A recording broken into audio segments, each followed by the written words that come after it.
এই ভাই, এই মিয়া ফালতু কোথাকার মিয়া,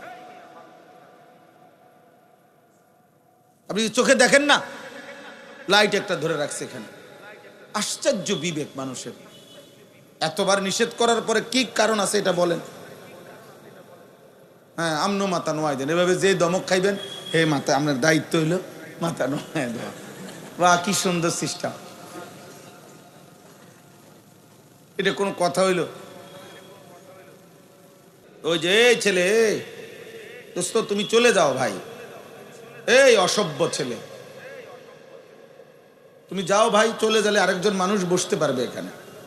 আব্বা তুমি যাও গা, ওই যে অটো সিএনজি উঠাও, মাথা নোয়াচ্ছ কেন এখন?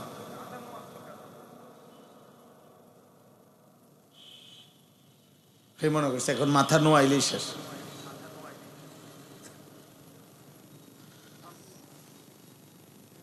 আমি এটা মাইনা নেই না, আমি পছন্দ করি না। এটাই সাংঘাতিক বেয়াদবি যে নিষেধ করা হইল এরপরেও সে নিজেই এক নজর দেখবেন, আপনারা পরীক্ষা করে দেখেন। মোবাইল এগুলা যে ধরে রাখে না, ওই কিছুই বোঝে না, একটা শব্দ হেরে পরে জিজ্ঞাসা করেন যে তুমি কি বুঝছো, কও, কিছুই বলতে পারবেন। এটা পরীক্ষিত কথা, কিচ্ছু বুঝবে না সে। এই শুধু মনে করছে ছবি উঠাইছে, ভিডিও করছে, পরে দেখবো গিয়া ক্লিয়ার উঠছে না, আওয়াজটা পুরো পরিষ্কার হয়েছে না, কেমন জানি আন্দার আন্দার লাগে, ধুর, এরপরে দিছে ডিলেট করে।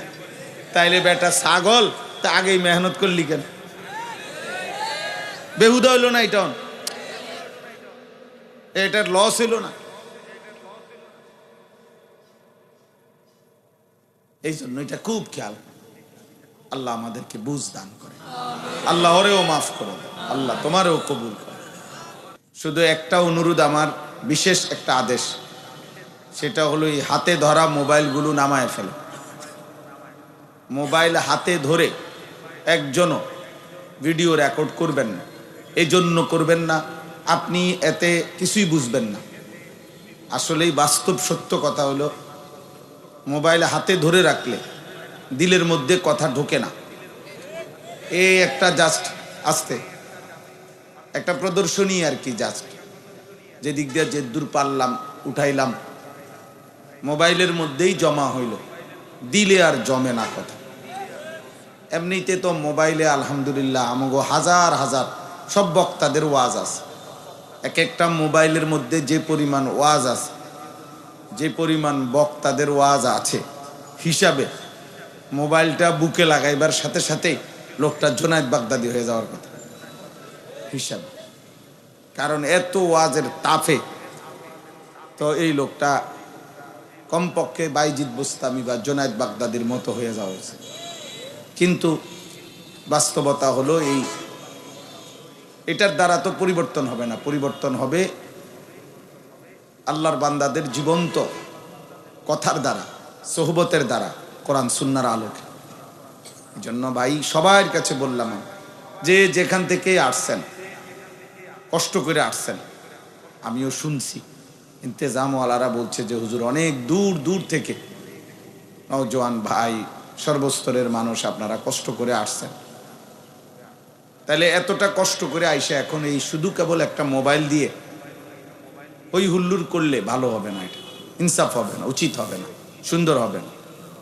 আমার পরম শ্রদ্ধেয় শায়েখ আরিফ বিল্লাহ হাকিমুন নফস আল্লামা মুফতি মুশতাকুর নবী কাসিমি হযরত দামাত বারাকাতুহুম ইনশাআল্লাহ বয়ান করবেন। হযরত আছেন এই মাহফিলে অংশগ্রহণ করার জন্য। আমরা রাত্রে সফর করে সকালবেলা আসছি। আজকের এই মাহফিলটাকে কেন্দ্র করেই মূলত সকাল থেকেই আমরা এখানে ছিলাম।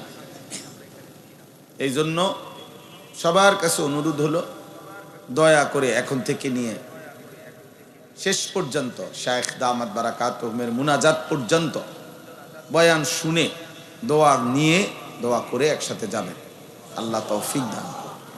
শুধু এই ব্যক্তি বিশেষের প্রতি হই হুল্লুর করা এটা ঠিক না, উচিত না। আসলে যিনি আগে কথা বলতেছিলেন তিনি আল্লাহর কথাই বলতেছিলেন, যিনি আসরের পরে বলছেন তিনি আল্লাহর কথাই বলছেন।